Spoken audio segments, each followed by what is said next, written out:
আমি আল্লাহ যদি ঘুমাই রাত্র 2টা 3টা 4টার সময় আমার কোনো বান্দা ঘুমায় রয়েছে, ঘুমের মধ্যে স্বপ্নে দেখেছে আমার বান্দা জীবনে অন্যায় করেছে, তার গুনার থেকে তাওবা করার জন্য মন মানসিকতা তৈরি হয়ে গেছে। আমার বান্দা গভীর রাত্রে 3টার সময় বিপদে পড়ে গেছে। আমার গোলাম যদি আমি আল্লাহকে আল্লাহ বলে ডাক দেয় আর আমি আল্লাহ যদি ঘুমাই, আমার গোলামকে কে বিপদ থেকে বাঁচাবে? আল্লাহু আকবার। আল্লাহ পাক রব্বুল আলামিন মুসাকে ডেকে বলেন, মুসা আমি আল্লাহ ঘুমাই না। আল্লাহু লা ইলাহা ইল্লা হুয়াল হাইয়ুল কাইয়ুম লা তাখুযুহু সিনাতুন ওয়ালা নাওম। বলে আমি আল্লাহ তো ঘুমাই না, শুধু ঘুমাই না তা নয়, আমি আল্লাহর জীবানি পর্যন্ত আসে না। আল্লাহু আকবার। দুনিয়ার মুসলমান ইমানদার আল্লাহর গোলাম, রাত্র যত গভীর হয় আসমানের রহমতের দরওয়াজা তত খুলে যায়। আস্তে আস্তে আমাদের দুনিয়ার নিজাম, দুনিয়ার পদ্ধতি হলো 5টা বাজে অফিস কিছু বন্ধ হয়, 7টা বাজে আরও কিছু বন্ধ হয়, 8টা বাজে আরও কিছু বন্ধ হয়, 9টা বাজে আরও কিছু বন্ধ হয়। রাত্র যত গভীর হতে থাকে দুনিয়ার সমস্ত দরওয়াজাগুলো আস্তে আস্তে বন্ধ হতে থাকে। চেয়ারম্যানের দরওয়াজা বন্ধ, এমপি মন্ত্রীর দরওয়াজা বন্ধ হয়ে যায়। আমার আল্লাহ বলেন, গোলাম রাত্র যত গভীর হয় আমি আল্লাহর রহমতের দরওয়াজা তত আমি আল্লাহ বড় করে দেই। আমার গোলাম দুনিয়ার সব দরওয়াজা যখন বন্ধ, আমি আল্লাহর দরওয়াজা খোলা, আমি আল্লাহর কাছে চাইতে দেরি হবে, আমি আল্লাহ তোরে দিতে দেরি করব না। দুনিয়ার মুসলমান ইমানদার আল্লাহর গোলাম, আমরা তো দুনিয়ার মানুষের কাছে চাই, দুনিয়ার মানুষের কাছে চাই। দুনিয়ার যার যত আছে তার তত অভাব, দুনিয়ার যার যত আছে তার আরো তত লাগে। এই জন্য দেখবেন যার টাকা আছে সে সুদে আরো টাকা লাগায়, কথা হয় না? যার টাকা আছে সে সুদে টাকা লাগায়। আসলে তো যার টাকা ছিল তার সুদে টাকা লাগানোর দরকার ছিল না, কারণ তার তো আছেই, আবার সুদে লাগানোর দরকার কি? বলে চাকরি আছে, তার তো একটা উপার্জনের মাধ্যম আছে, তে ঘুষ খায় কেন? বলে তার চাকরির টাকায় হচ্ছে না, তার আরো লাগবেই। দুনিয়ার মুসলমান ইমানদার কয় যার আছে তার আরো লাগে। দুনিয়ার মানুষকে আমার আল্লাহ এমনভাবে বানাইছেন যার যত হয় তার আরো লাগে। দুনিয়ার মুসলমান ইমানদার আল্লাহর গোলামেরা এই জন্য আল্লাহর কাছে চাওয়া লাগবে, কারণ যার অভাব নাই তার কাছে চাও। দুনিয়ার সমস্ত মানুষের অভাব শুধুমাত্র একজনের নাই, তিনি কে? আল্লাহু হুয়াল গনিয়ুল হামিদ,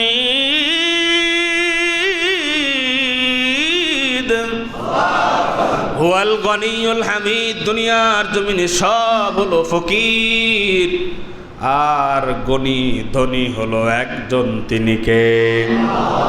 দুনিয়ার মুসলমান ইমানদার আল্লাহর গোলাম, তো সাহায্য চাওয়া লাগবে তার কাছে যার কোনো অভাব, সাহায্য চাও তার কাছে যার কোনো পিছুটান নাই। দুনিয়ার সমস্ত মানুষের পিছুটান আছে, হয়তো সন্তানের পিছুটান, বিবির পিছুটান, সম্পদের পিছুটান, ক্ষমতার পিছুটান, কত পিছুটান আছে। পিছুটান থাকার কারণে অনেক কিছুই মানুষ করতে পারে না, কিন্তু একজনের পিছুটান নাই, তিনি কে? দুনিয়ার মুসলমান ইমানদার আল্লাহর গোলাম, এই জন্যই কিতাবের মধ্যে আসছে সাহায্য চাও তার কাছে যার 3 জিনিস নাই। কয় জিনিস? 1 নাম্বার যার অভাব নাই, 2 নাম্বার যার পিছুটান নাই, 3 নাম্বার যার স্বার্থ নাই। দুনিয়ার কোনো মানুষ স্বার্থ ছাড়া কাজ করে না, স্বার্থ সবার আছে, কিন্তু স্বার্থ একজনের নাই, তিনি হলেন কে? আল্লাহর কাছে চাও যা দরকার, এ টু জেড এভরিথিং, যা প্রয়োজন মন খুলে তার কাছে চাও, যিনি দেওয়ার ক্ষমতা রাখে। আমরা তার কাছে না চাইয়া যারা দেয় না তাদের কাছে চাই, ঠিক কিনা বলেন? আসুন আমরা আমাদের কৃতকর্মের জন্য আল্লাহর কাছে কায়ামনে বাক্যে তওবা করে আমরা আমাদের জীবনকে নতুনভাবে সাজানোর চেষ্টা করি, আমরা আমাদের জীবনটাকে আখিরাতমুখী করার চেষ্টা করি। দুনিয়ার সব কিছু আপন জায়গায় থাকবে, শুধু আমি থাকবো না। আমি মনে করি আমি চলে গেলে আমার সংসার চলবে না, আমি মনে করি আমি মেম্বার, আমি মারা গেলে আমার ওয়ার্ড কীভাবে চলবে, আমি এমপি, আমি মনে করি যে আমি ছাড়া এই আমার এই আসন কীভাবে চলবে। এক একজন এক একভাবে যেই জায়গায় আছি আমরা মনে করি আমি ছাড়া চলবে না। আসলেই আমি ছাড়া সব কিছু আপন গতিতে চলবে, শুধু আমি যদি ঠিক মতো না চলি আমার চলার পথ বন্ধ হয়ে যাবে। ঠিক না বলে? আমি আমার পথকে তো আগে পরিষ্কার করব, আমার পথকে আগে আমি পরিচ্ছন্ন করব। আমার আসল পথ তো আখিরাতের পথ। আমি আমার পথ সুন্দর না করে আমি সবার চিন্তা করতেছি আমি বোকা। আর চালাক তো এই মানুষ যে আগে নিজেরটা চিন্তা করে। আমরা বুঝি, এটা বুঝি যে আমার আগে বুঝি যে যদি পোটলা দেয়, বিরিয়ানির পোটলা, ওটা আমার আগে নিতে হবে, ওটা আমি বুঝি যেটা আমার আগে দরকার। দুনিয়ার সামান্য টাকা পয়সা এটা বুঝি যে ওটা আমার আগে নিতে হবে, খাবারটা বুঝি ওটা আমার আগে নিতে হবে। কিন্তু আমরা আফসোস, আমার আখিরাত এটা আমার আগে দরকার, এটা আমি বুঝি না। বরঞ্চ এটার জন্য আল্লাহ দুনিয়াতে আমাকে পাঠিয়েছে। কারণ দুনিয়ার বাড়ি গাড়ি, সম্পদ, অর্থবিত্ত যা আছে, ক্ষমতা, এগুলো কামানোর জন্য আল্লাহ তো পাঠায় নাই। কারণ এগুলো তো দুনিয়ার একটা মোহ, এটা ছায়ার মতো, ছায়ার মতো।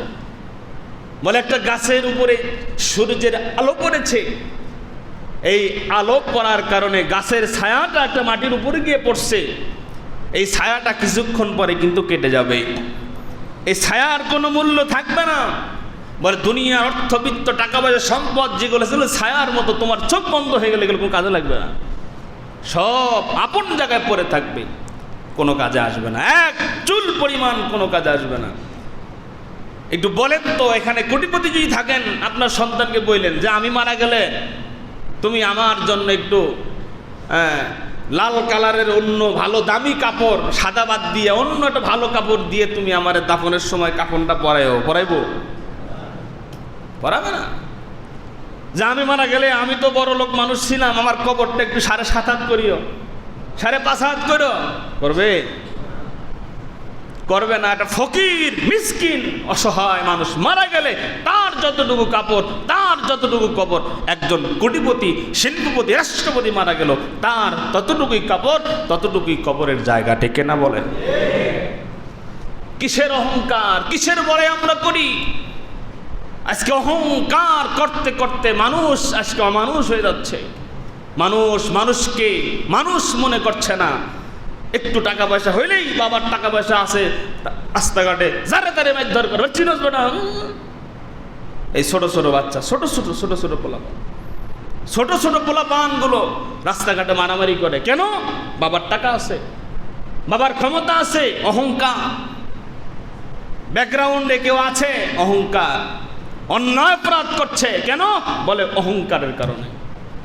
এই পৃথিবীর সব থেকে প্রথম অপরাধ, সব থেকে প্রথম গুনার নাম হলো অহংকার। মনে রাখবেন এটা, যে পৃথিবীর সব থেকে প্রথম যে পাপ, ওই পাপের নাম কি? প্রথম গুনাহ হলো অহংকারের গুনাহ। কোনটা? বলে যে আল্লাহ বলছেন এই উসজুদু লি আদম, আদমকে সেজদা করো। কিন্তু সবাই সেজদা করেছে, অহংকার করেছে। ইবলিস সে সেজদা করে নাই। এই যে প্রথম গুনাহ, অহংকারের গুনাহ। অহংকার যার ভিতরে থাকে সে সব রকমের গুনাহ করতে পারে। এই অহংকার থেকে বের হয়ে আসতে হবে, দাম্ভিকতা থেকে বের হয়ে আসতে হবে। আল্লাহ পাক আমাদের অন্তরকে পরিচ্ছন্ন বানায় দেন, বলেন আমিন। আর একজনের জন্য আমার মনকে আল্লাহ উদার করে দেন, আর একজনের জন্য আমার মনকে আল্লাহ তাআলা বড় করার তৌফিক দান করেন। জোরে বলেন আমিন। আখির দাওয়ানা আনিল হামদুলিল্লাহি রাব্বিল আলামিন। আমরা যারা সুন্নাত